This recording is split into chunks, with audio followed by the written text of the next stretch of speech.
Without a doubt, we live in difficult times. And it's in times like this that we need inspiration. We need God to speak to us and reaffirm the purpose of life, humanity, the purpose of our very life. Why are we alive now, and why should we get out of bed today? And the Old Testament book of Ecclesiastes, written by King Solomon, the preacher, the son of David, gives us the meaning of life. Let's delve into it together. Ecclesiastes chapter 7, verses 19 through 29 says this, quote, "Wisdom strengthens a wise man more than 10 rulers who are in a city. Indeed, there is not a righteous man on earth who continually does good and who never sins. Also, do not take seriously all words which are spoken, so that you will not hear your servant cursing you. For you also have realized that you likewise have many times cursed others. I tested all this with wisdom, and I said, I will be wise, but it was far from me. What has been is remote and exceedingly mysterious. Who can consider it? I directed my mind to know, to investigate, and to seek wisdom and an explanation, and to know the evil of folly and the foolishness of madness. And I discovered more bitter than death, the woman whose heart is snares and nets, whose hands are chains. One who is pleasing to God will escape from her, but the sinner will be captured by her. Behold, I have discovered this, says the preacher, adding one thing to another to find an explanation, which I am still seeking but have not found. I have found one man among 1,000, but I have not found a woman among all these. Behold, I have found only this, that God made men upright, but they have sought out many devices. Ecclesiastes chapter 7, verses 19 through 29. This section rests on the foundation of Genesis 1 through 3. The text refers to God's creation of people as very good, so he could walk among them, but humanity rebelled. In Ecclesiastes chapter 7, this alludes to humanity bending what God made straight, perverting what God made good, and ignoring God's wisdom by chasing every shiny thing. In Ecclesiastes chapter 7, verses 19 through 22, the value of wisdom shows as strength, though limited by sinfulness, and thus the wise shouldn't take everything too seriously, knowing about their own struggles with sin. The value of one wise guy exceeds a group of unwise, according to verse 19.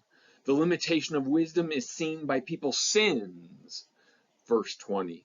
And the most obvious expression of that sinfulness is how people talk about others, verse 21. And for affirmation of that judgment, we are to remember how we talk about others, verse 22. We are guilty of bad-mouthing other people, and therefore should not be surprised when others badmouth us. This is not wise, but wickedness. In Ecclesiastes 7, verses 23 through 26, the preacher tests and questions wisdom, explanation, folly, madness, foolishness, only to discover bitterness, except the one who pleases God finds the way of escape. The preacher finds wisdom, but finds its limitations. He continually searches for an unlimited wisdom, but fails. The only hope is limited wisdom in the context of the fear of God. Only God gives access to useful wisdom. Look at Job chapter 28, verses 12 through 28. We must reject wisdom as an idol and not let it fuel our pride and cause us to become arrogant and judgmental. We must fear God, receive wisdom from God as a gift, and apply the limited wisdom to please God. Ecclesiastes chapter 7, verses 27 through 29, the end of the chapter. The preacher discovers the rarity of a man who pleases God. Even though God creates humanity as upright, people seek out selfishness and foolishness. Wisdom's rarity and righteousness's disappearance is not God's fault, but our fault, because we chase after the cheap and gratifying. The evidence reveals humanity's guilt in rejecting God and God's gift for the temporary garbage of this world. And then we wonder why our wisdom is limited, our sinfulness is overwhelming, and our culture is self-destructive. This section challenges many of our attitudes and actions. We are created beings, made for righteousness and a relationship with our Creator. Let us acknowledge our sinfulness, repent and turn to God. Let us reject arrogance, judgmentalism, and self-righteousness. Let us pursue a passionate relationship and focus on God. My friends, let us devote our attention and resources away from the evil around us and toward our Creator God, the source of all good things, including wisdom. This topic is incredibly important, and we need time to think about the purpose of our individual lives. Why do I exist?